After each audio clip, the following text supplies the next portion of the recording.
Hello and welcome to GuySuCo Roundup. I'm your host, Curtis Sital.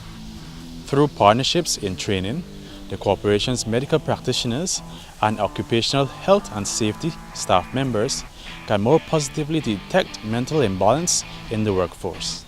The iFlood Estate Management steers employees demonstrating community spirit in the embrace of disaster risk management in Region 3. Transitioning former employees into farmers makes strides. Trading in cattle rearing, dairy production, coconut and citrus farming takes shape.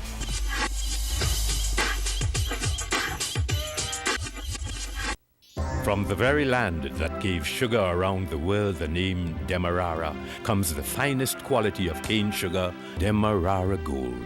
Enjoy the real thing from the original source, the rich, fertile Demerara coastline where sugarcane has been harvested since the mid-17th century. The result is here for you to enjoy. Wherever this unique sugar flavor is needed, Demerara Gold is the ingredient that will always create a stir.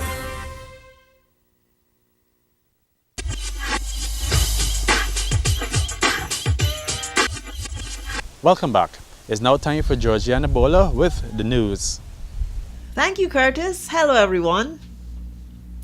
Life in certain areas of Region 3 is returning to normalcy following the effects of the spring tide, which brought destructions to section of the iFlood seawall.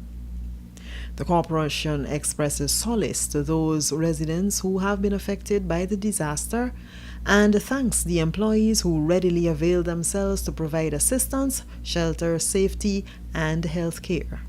Meanwhile, medical practitioners, occupational health and safety personnel of GuySuCo were among the first to collectively benefit from training that would provide psychosocial support to employees and their families.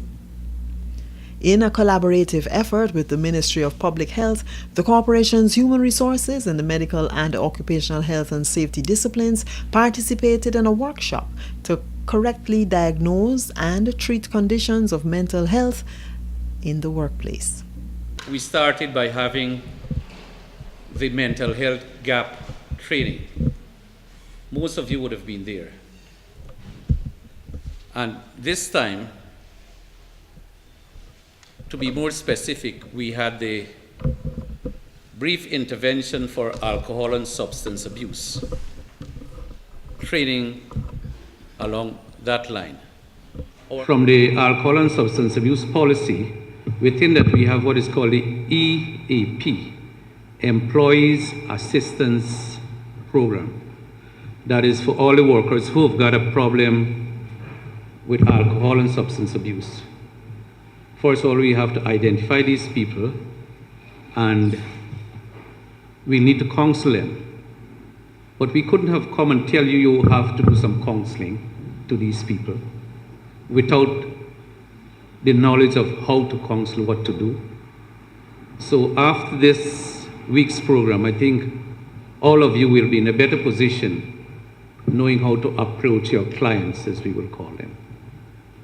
So it has been so much enlightening to be trained in counseling by a psychologist, Mr. Ren Gonzalez. To give her brief remarks is Dr. Util Richmond Thomas, Director of the Mental Health Unit of the Ministry.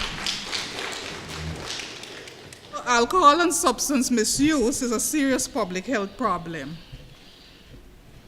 Of course, we all read about the ill effects of alcohol and substance misuse. We learn about it in our trainings, and those of us who are out in the fields know intimately about the devastating effects to individuals and the community at large, and the helplessness one feels when a productive life is lost and we could not intervene enough to prevent it. We all know about the liver disease, the oral and gastrointestinal cancers, the pancreatic diseases, the cardiomyopathies attributed to alcohol, and the mental illnesses associated with alcohol, marijuana, and cocaine, to name a few. The social effects are also enormous. The domestic abuse, the fights, the road accidents, and the resulting loss of life and limb.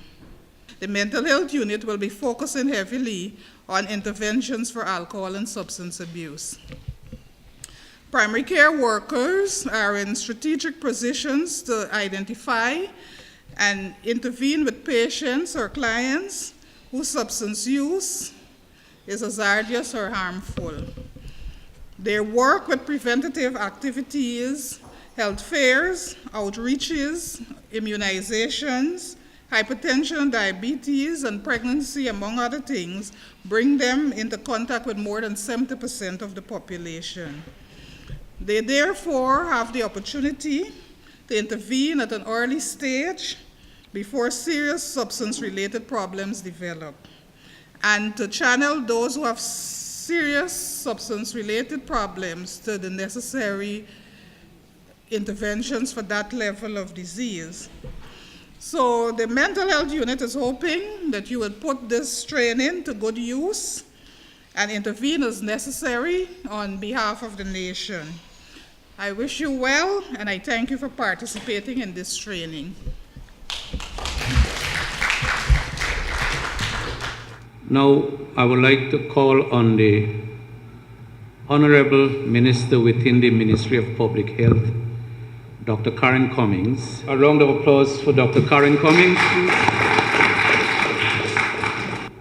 The Ministry of Public Health is working unremittingly to reduce stigma and discrimination, as well as the harmful effects of mental illnesses. The training you received will place you in an excellent position to do your part in contributing to the overall national effort to comprehensively and competently address mental health issues in Guyana. Never stop learning. Never stop asking questions. Never forget that medicine is all about providing best quality health care to humanity. It's about caring and concern. Take advantage of these challenging times to strengthen your moral compass by directing your energies and talents to doing good, not just doing well. That you'll combine the knowledge and skills you have gained here to better serve the people around you. Ladies and gentlemen, did I say class 2 of 2018? Congratulations and best wishes for a future where you are better able to overcome the challenges that beset you in this field. I thank you.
Big round of applause to all the graduates for today's program. We offer congratulations to the 20 graduates.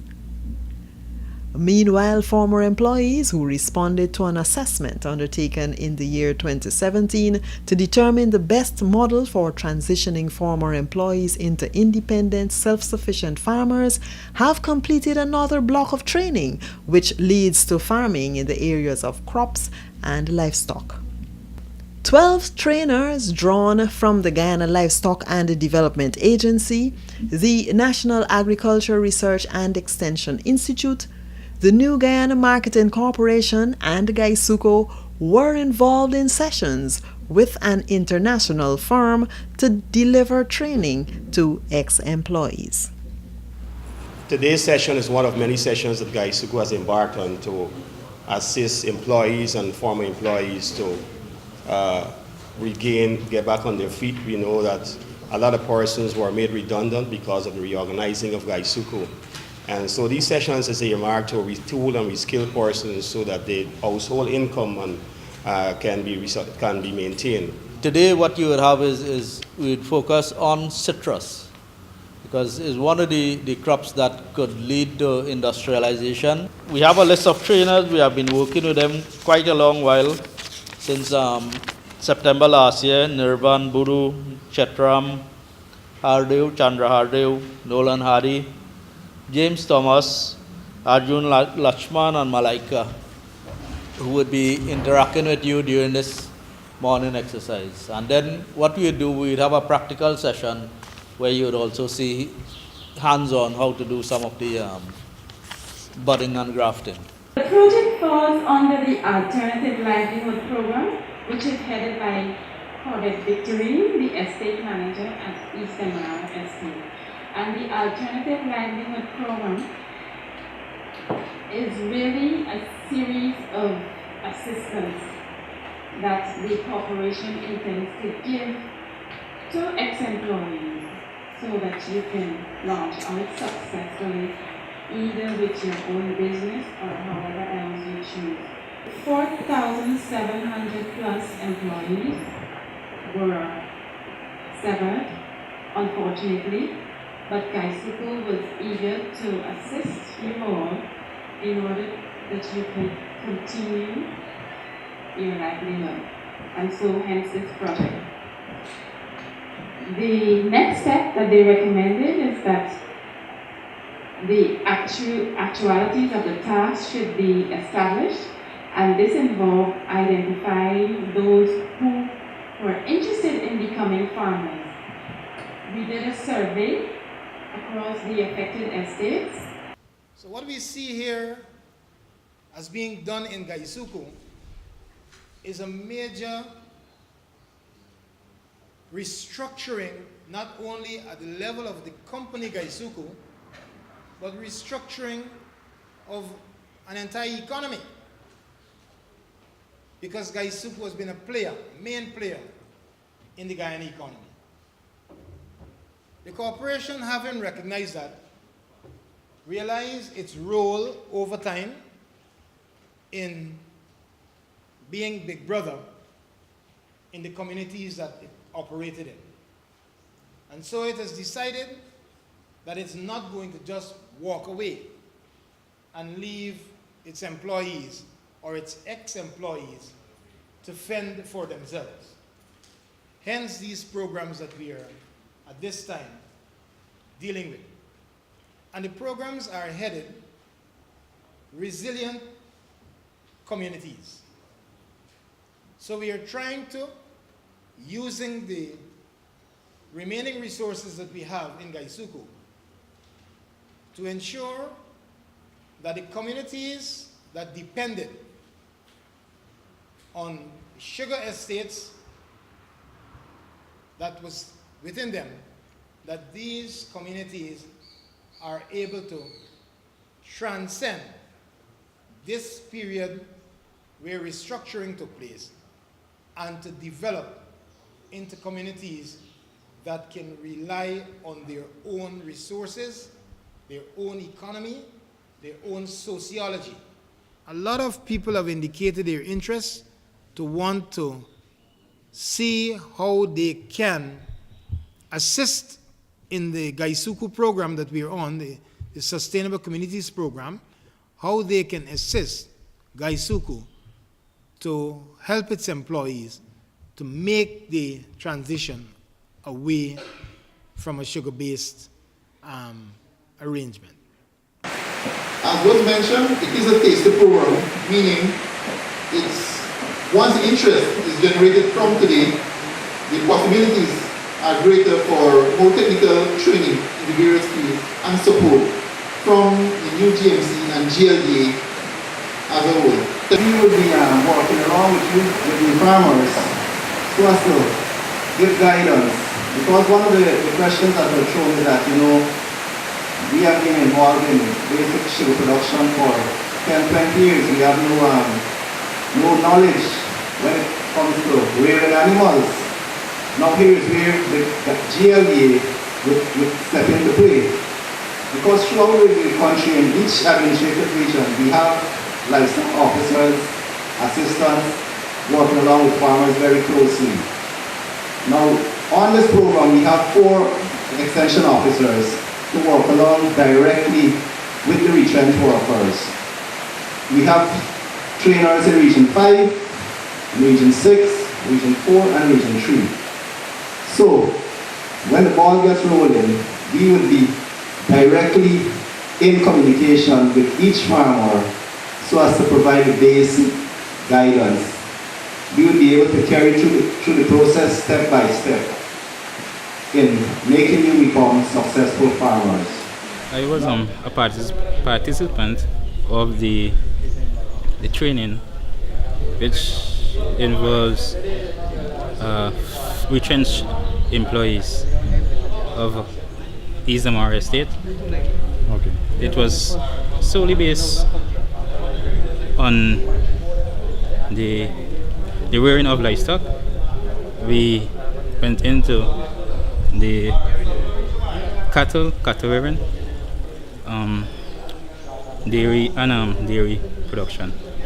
I know from this program or from this training, a lot of the retrenched employees, right, who have interest in livestock rearing, right, would have a better understanding of how to make a supplemental feed available to the cattle and small ruminants, sheep, goat, and cows. Today's training was very edifying. We learned a lot about the dairy industry and how to go about doing it as a business. And we also learned to make the mineral block locally, which was very interesting. I practically was a part of it, and now I know to do it and I can do it by myself. I would like to say thank you to the facilitators of this program, the Guyana Sugar Corporation seniors, and also to the government of Guyana. So thinking about using this initiative to edify us or to train us in some way after we were severed, so that we could go out there and be better persons, farmers, and fend for ourselves. Following training delivered at Wales and Enmore locations, former employees of the Rose Hall Estate also participated in training. And that's a look at current affairs in and around the sugar industry. Thank you, Georgiana. This has brought us to the end of this week's program of GuySuCo Roundup. Thank you for staying tuned, and do join us again next week. I'm your host, Curtis Still. Goodbye.